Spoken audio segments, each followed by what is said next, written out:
Boom एक ऐसा supersonic धमाका जिसने ग्रहों के बीच के हिस्सों को बहुत तेज धूल, गर्मी और गर्दे से भर दिया था। और हमारे अर्थ के एटमॉस्फेयर पर तो तब हमला हुआ जब एक कॉस्मिक रॉक बहुत तेजी के साथ माउंट एवरेस्ट के साइज का हमारी पृथ्वी की तरफ बढ़ रहा था।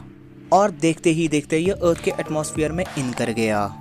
और ये इतनी तेजी के साथ धरती की ओर बढ़ रहा था कि एक ऑमलेट को एक साइड से दूसरे साइड तक पलटने में जितना टाइम लगता है उतने टाइम में ये न्यूयॉर्क से लेके एनकोरेज अलास्का तक का ट्रैवल पूरा कर ले। और इस भयानक हादसे का नाम रखा गया द चिचस्लूप इंसिडेंट। काफी फनी नाम है ना। और यह हादसा 66 मिलियन साल पहले हुआ था। तब धरती पर डायनासोर का राज था। और यह हादसा हिरोशिमा में गिराए गए बम से खरबों गुना ज्यादा पावरफुल था।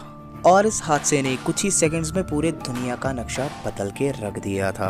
आप समझिए कि एक छोटे साइज का सूरज हमारी पृथ्वी को हिट करे और इससे इतनी एनर्जी और आग निकले कि जो भी इसके रास्ते में आए वो जल के राख हो जाए। और इस धमाके से समुद्री इलाकों में सुनामी और मैदानी इलाकों में लगभग 25 रेक्टर स्केल का भूकंप आ जाए, जंगलों में आग लग जाए और पहाड़ फट के ज्वालामुखी उगलने लगे।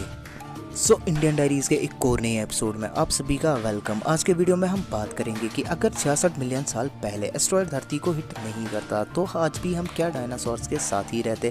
क्या डायनासोर्स आज भी जिंदा होते? और क्या हमारी पृथ्वी पर पुराना एटमॉस्फेयर ही रहता या हमारी पृथ्वी कुछ और ही होती? सबसे पहले बात करते हैं कि उस हादसे में ऐसा क्या हुआ जिसने देखते ही देखते पूरे दुनिया का नक्शा बदल कर रख दिया। एस्टेरॉयड के धरती को हिट करने के कुछ ही सेकंड बाद पूरी धरती धूल से भर गई। यहाँ तक कि सूरज की रोशनी भी धरती तक नहीं पहुँच रही थी।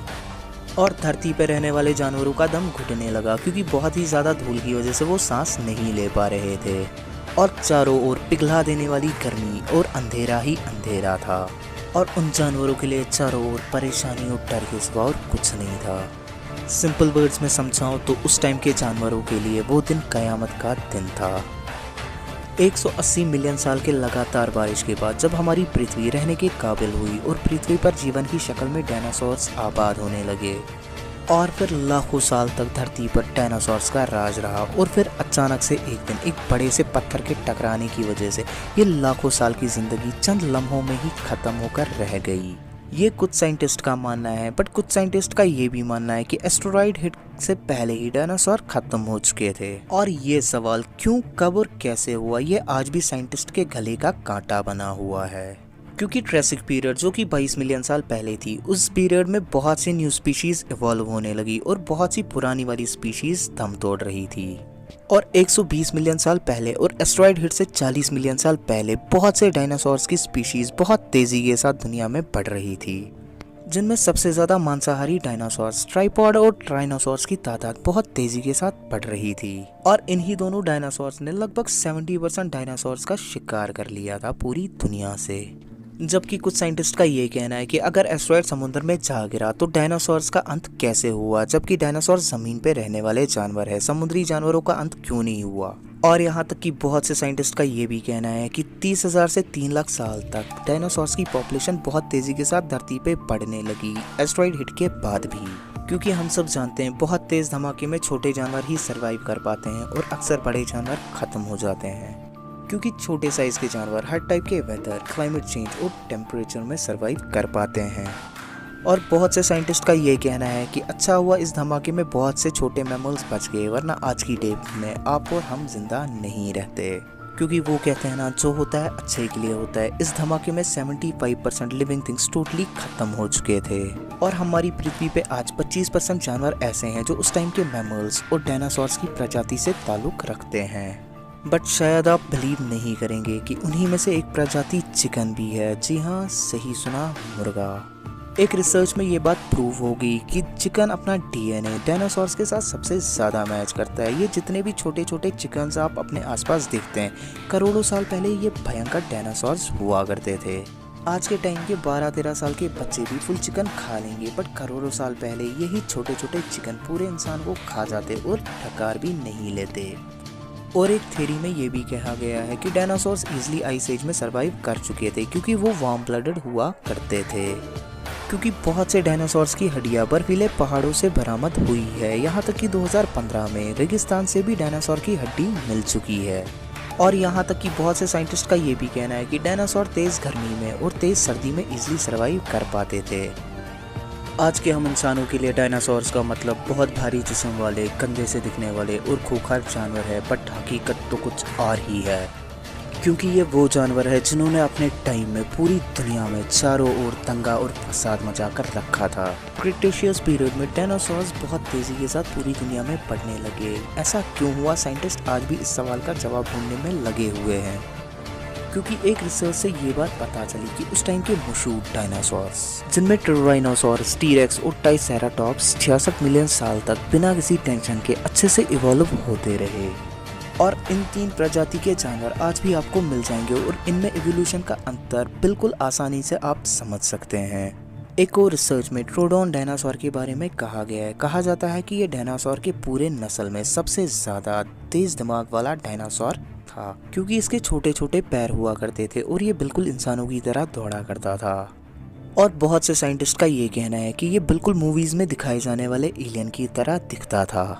बट फिर भी बहुत से प्लेंटोलॉजिस्ट का ये मानना है कि अगर आज डायनासोर जिंदा होते तो शायद वो किसी और ही शक्ल के रहते, क्योंकि हम इंसानों ने इमेजिन करके डायनासोर्स की तस्वीरें बना रखी है और करोड़ों सालों से आज भी एवोल्यूशन होती आ रही है। शायद वो आज किसी और ही शक्ल के रहते। बहुत से साइंटिस्ट का ये कहना है कि हो सकता है वो एलियन या इंसान की तरह दिखते। जैसे डार्विन का मानना था कि इंसान इवॉल्व होके बंदरों से इंसान बने हैं, क्योंकि ये डार्विन की थ्योरी है, फैक्ट नहीं। और बहुत से साइंटिस्ट इसे रिजेक्ट कर चुके हैं, इसलिए क्योंकि हमें आज भी बंदरों और इंसानों के बीच के फॉसिल्स नहीं मिले, जबकि अगर हम इवॉल्व हो चुके हैं तो हमें बंदर आधे इंसान वाले फॉसिल्स मिलने चाहिए। खैर, अगर आज डायनासोर जिंदा रहते तो हम छोटे लिविंग थिंग्स जी नहीं पाते, क्योंकि उस टाइम के बहुत से स्पीशीज के सफाई के पीछे डायनासोर्स का ही हाथ था। सो अब बात करते हैं कि अगर एस्टेरॉयड ने ज़मीन को हिट नहीं किया होता तो क्या होता। अगर एस्टेरॉयड ने ज़मीन को हिट नहीं किया होता तो आज दुनिया से डायनासोर्स को मिटाना बहुत ज़्यादा मुश्किल रहता। बस इनका अंत क्लाइमेट चेंज और ग्लोबल वार्मिंग की वजह से ही हो सकता था।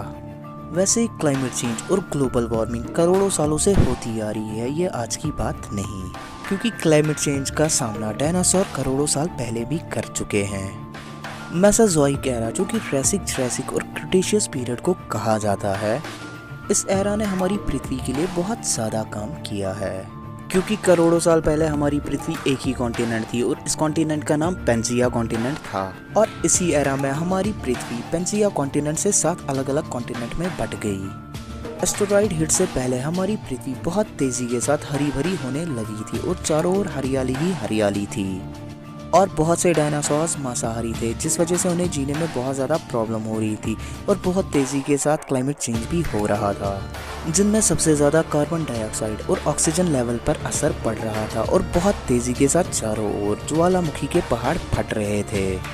मगर एस्टेरॉयड हिट के बाद बहुत तेज़ी के साथ ज्वालामुखी के पहाड़ फटने लगे।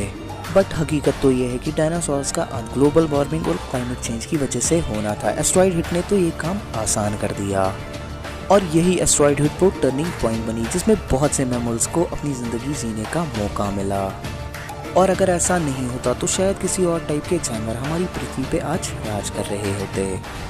उस एस्टेरॉयड हिट के धमाके में डायनासोर की तो बड़ी दर्दनाक मौत हुई, बट ये हम इंसानों के लिए एक नई शुरुआत हुई। और डायनासोर के खात्मे से आज तक इन 66 मिलियन सालों में बहुत परफेक्ट एवोल्यूशन हुआ और यही वो एवोल्यूशन है जिसकी वजह से आज आप मेरा वीडियो देख रहे हैं। सो आज के लिए बस इतना ही। चैनल पर नए आने वाले दोस्तों से रिक्वेस्ट है कि चैनल को सब्सक्राइब करते हुए साथ मौजूद ना बजने वाली घंटी के आइकॉन को भी दबा दे, ताकि हर नए आने वाली वीडियो की नोटिफिकेशन आप सभी तक टाइम टू टाइम पहुँचती रहे।